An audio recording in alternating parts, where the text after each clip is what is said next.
Homophobia shouldn't be allowed! Oh my god, I believe that white men shouldn't dictate a fucking woman's place in the world! You fucking douchebags! You misogynistic pieces of shit! Trigger. Trigger warning. Okay.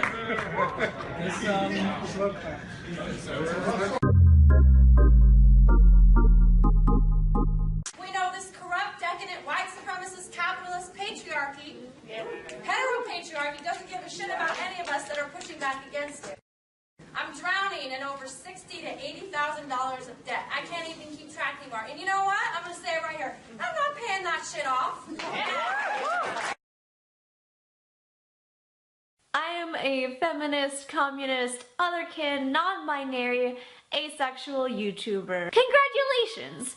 Now you're ready to learn how you can better support trans people. White people are racist, all men are misogynistic, all cisgender people are transphobic, just as all men hold misogynistic views, and all white people are racist. And that means watch out for your stereotypes and cisnormativity. We're raised to believe that gender is based on biology. I've talked to my therapist about ways to avoid triggers. However, I also realize that the world is full of triggers. I'm complaining about the gender stereotypes in toys, and it freaking pisses me off. Also, I'm not a feminist. I'm a human being that believes in equality. There's either that or there's sexist people. You can't say you're not a feminist and then say you're also not sexist. That's not a thing. But it's really horrible when you think about it, because it's a woman having to earn respect rather than just having respect as a person.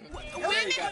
You know the majority of women... Maybe women are smarter than men, and that's why they vote socialist. Maybe you. Maybe you what? Maybe smarter than you. Now. I don't mind if a woman's smart. I don't feel threatened by a smart, intelligent woman. Friends? Yeah, my wife. You're stay at home. Is that what that's not here? Yeah. I'm sorry, like... no, she raises the kids, yeah. Oh, but I have to raise kids. If I have kids, I can't work. You don't have to have kids. But if you have a kid, you gotta love the kid. You try to give him the best. But do you love the kid? Yeah, that's why my... Do you work? Yeah, that's my wife. Okay, so why don't you raise them too? Because my wife isn't home raising them. Why I think does you a like wife Saudi have to Arabia. raise them? Because I don't want them to go into a nursing, to have someone else raise them, and someone has to make the money. Holy shit, can you check your privilege? Oh my god! This is literally absurd. Let's go to daycare so some stranger can raise the kids, so they become socialists. You are going back to the 1600s. Everyone should have their kids at daycare. No, you raise Everybody. Right? You should take care of them. Take them to daycare. Have someone else strangers. You know that you can have other family members. Do you know what the word privilege means? You stop interrupting me. I am a woman and I can talk to you. Then Stop interrupting me. Then talk. Okay, can you stop interrupting me? Go ahead. Okay. I want you to go home. No. That was an asshole interruption. Are you going to go visit your kids at home? When it's time to go home, I will. Alright, so when you go visit your kids... Not at daycare. I see you really hate daycare. I hate other raising people's kids, yeah. Go ahead, go right ahead. You know, in Israel, they have a system of like on the kibbutzim, there's like, you know, communal raising. Can you tell us why you're crying? No.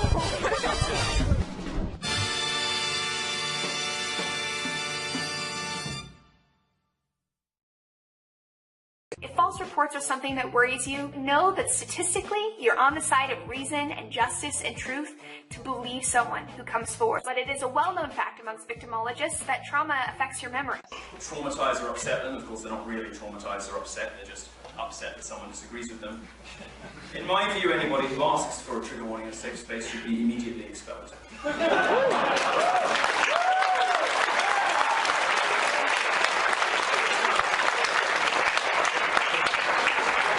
They've demonstrated that they are incapable of fulfilling the requirements of their course. They have demonstrated that they are incapable of exposing themselves to new ideas. They have demonstrated that they are incapable of engaging in the humble pursuit of knowledge. This man represents hatred! You're for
I didn't see us as evil protesters. You know, we were just there saying what we believed. And at a campus that's so diverse. I thought that there would be more support from the students, and there isn't. You know, I don't feel comfortable around my peers. I feel really alone.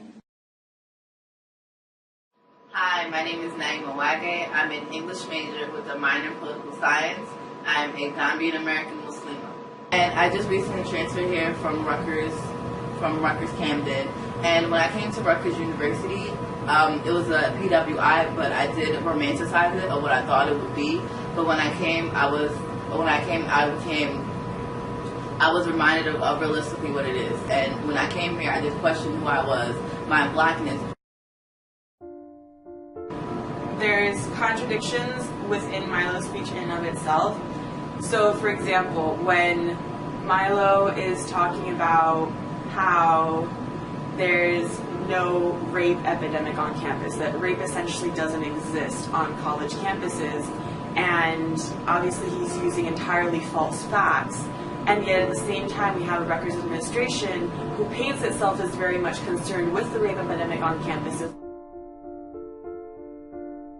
Sexual violence on college campuses is an epidemic. Rutgers is leading the nation in the revolution to end campus sexual violence by insisting that we talk about sexual violence and by making sure we listen when our students speak about what they experience here.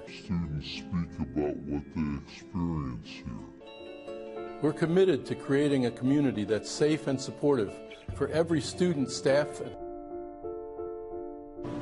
So we heard that this racist, anti-feminist, very bigoted speaker was coming to campus, and the fact that the meme said that when feminists get angry, they, speak out by putting menstrual blood on their faces or something like that.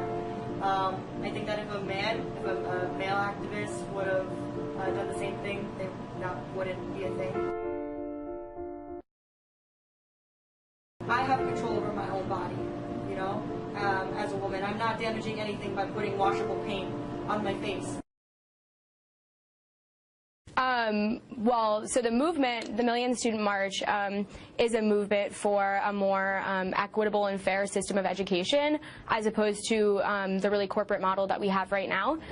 So the three core demands of the National Day of Action are free public college, a cancellation of student debt, and a $15 an hour minimum wage for people who work on the campus. And how's that going to be paid? Great question. So I'm not sure if you're talking on like a national level or at particular schools. I can sort of touch on both. At my university, Northeastern University, someone asked to pick up the tab. Who would that be? The 1% of people in society that are hoarding the wealth and really sort of causing a catastrophe that students are facing. I mean, we have a relationship right now where 1% of the population owns more wealth than the 99% combined. All right, so if the 1%, Keely, if the 1% just had their taxes raised a few years ago, back to almost 40%, then to pay for the health care law, they had them raised another few percentage points. Then they had their deductions limited to raise another couple points, where, depending on the state or locality, they're pushing over about 50% in taxes. How much higher do you think? How much more do you think they should pay? I think enough until we have a system where not 1 in 2 American families are threatened with poverty. So where do they go? Let's say if you tax them, they're smart folks, these people, these 1% hoarders, right? So if they leave here, then who's going to pay for all this stuff that you want? If they leave the country. I mean, there's always going to be a 1% in the U.S. The U.S. is like the bastion of capitalism and its success, and I think Do you think the 1% can pay for all of this? Absolutely. 85 people in the world hold more wealth than half of the global population. No, wait a minute. I mean, are we talking about 85 billionaires, or are you extending this to the 1%?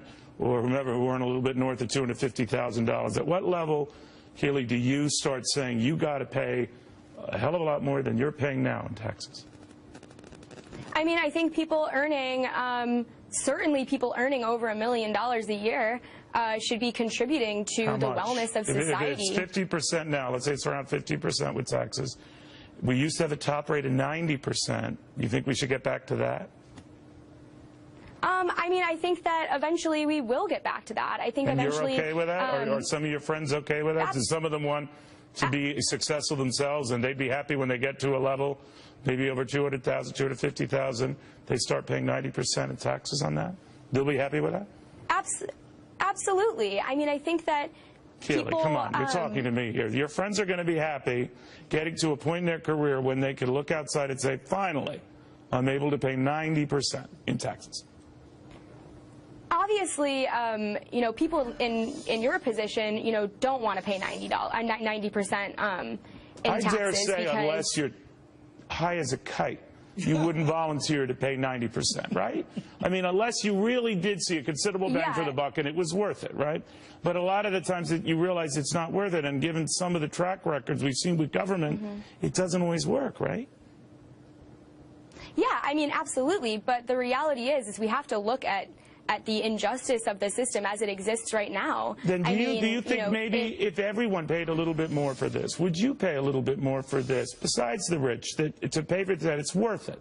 That you think these are good goals? People already are paying for this. No, I asked it differently. I asked you, would you, Keely, and your friends, and your mom, and your dad, and your family, would they happily pay more to provide all of these benefits you just outlined? Of course, and we already are. No. You just said to pay for some of the things you wanted, the rich should pay significantly more than they're paying right now. Now you're telling me... Yeah, that's exactly what I'm saying. Everyone's already paying. Well, they're not. I mean, now you're saying these added benefits that you want, and they're fine benefits, don't get me wrong. You think your friends, their parents, your family would be happy to pay a little bit more to provide these guarantees and benefits. I come from an incredibly working class family, and my family is already on numerous forms of government assistance and is basically scraping by, you know, in order to get me through college. I live in a world and I see a system around me where there's a population that's doing nothing to contribute to the progression of society. Education is really the only way that we have innovation, that we have... Keely, I'm sure you sound very smart. You know what's going on. You mentioned what's going on in the world. You're probably aware what's happening in Greece and these other countries that provided all these benefits and then some, many of which you outlined very nicely here for us today. And they're going broke and they're out of money. And they don't know what to do. And their people are riding on the streets because they can't believe the money's gone and the benefits and the promises are gone. Right. What do you think? I mean, yeah, there's a global catastrophe right now of complete defunding of social services and because defunding they ran out of money. Of public. You know what happened, Keely? They just ran out of money. Yeah.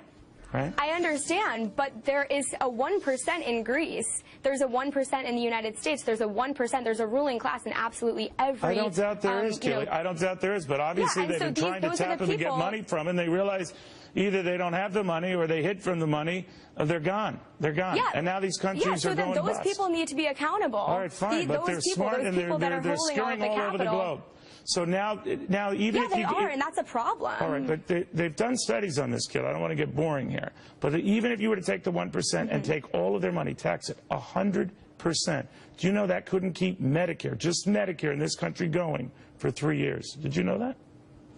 If we're to a point where the rich is paying 100% on their taxes, then we're on the road to socialism, and we're going to have a completely different type of public infrastructure. No, what I told you is that even if you took all the money from the rich who you say are getting away with murder, you took it all away, it wouldn't support one entitlement in this country for 3 years.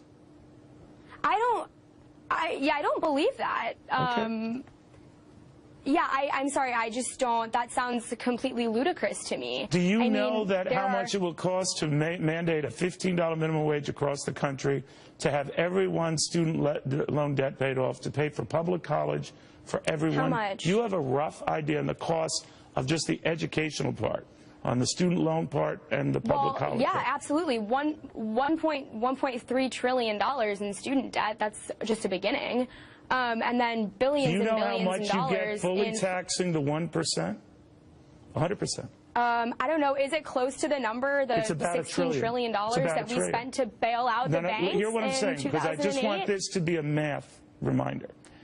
$1 trillion, which would barely keep Medicare going for 3 years. That's one area. Even if we repositioned it to go into this area that you want, we don't have enough to do it. So you're going to have to find other means of getting money, right? Yeah, I mean, I think that that's a starting point. I mean, I think that all of these things require really comprehensive programs. No doubt, no doubt. But do you fear, Keely, I guess what I'm asking you, you're passionate about this, and I admire that passion and your involvement in this, but I think you have to step back and look at the numbers that could be involved here, because they're going to be huge. Right. And a lot of those, a college behind you and institutions behind you, knowing that student debt is taken care of, it's forgiven and done, do you think any of those guys, any of those administrators, any of those schools aren't going to leap at the opportunity to gouge even more, to raise tuitions even more, to raise room and board even more? Well, I mean, ideally, if we have a big enough mass movement of people in the streets, we can actually prevent things like that from happening. I mean, that's one of the purposes. All right. We'll see.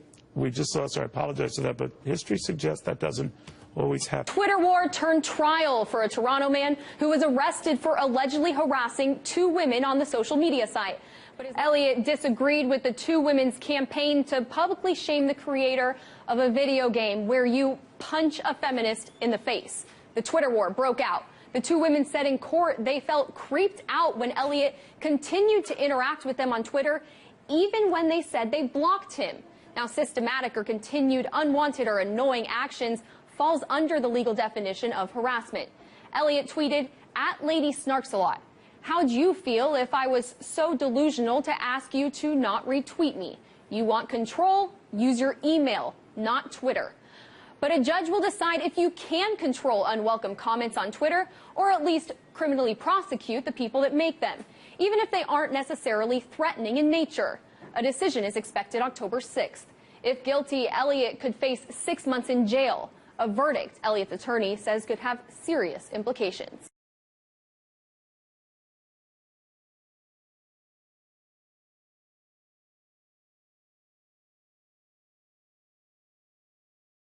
Hey guys, so today we're going to protest at a university for fun. And as you can tell by our signs here and our fedoras, we're obviously 100% serious. Are you fucking kidding me? No! Feminists are sexist! All feminists are sexist! All women are sexist! All women are sexist!